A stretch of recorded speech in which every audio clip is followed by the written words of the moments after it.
Wakil Menteri Pendidikan Tinggi, Sains dan Teknologi, Stella Christy, mendorong para dosen untuk membuka ruang lebih luas bagi mahasiswa dalam pelaksanaan kegiatan riset. Ajakan ini disampaikan saat menghadiri kegiatan pengenalan kehidupan kampus bagi mahasiswa baru di Universitas Negeri Malang, Jawa Timur. Kementerian Pendidikan Tinggi, Sains dan Teknologi mengingatkan pentingnya menumbuhkan budaya riset oleh akademisi saat menempuh pendidikan di perguruan tinggi. Riset dinilai berguna bagi mahasiswa untuk mendapatkan pekerjaan dan karir yang sesuai setelah lulus dari bangku kuliah. Wakil Menteri Pendidikan Tinggi, Sains dan Teknologi, Wamendikti-Saintek Stella Christy di Universitas Negeri Malang, Jawa Timur, Senin 18 Agustus, menjelaskan melalui riset, mahasiswa dapat menghadapi dunia kerja dengan lebih matang.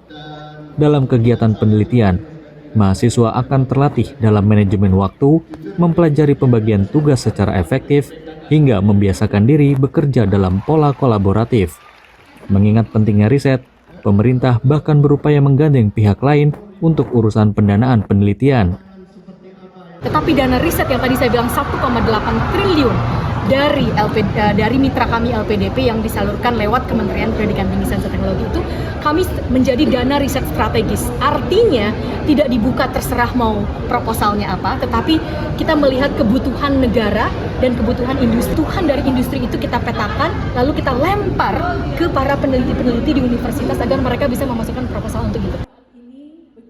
Salah satu bentuk kerjasama pendanaan yang diusulkan adalah skema co-funding, di mana dana riset didanai sebesar 85% oleh kementerian dan 15% dari mitra swasta atau industri.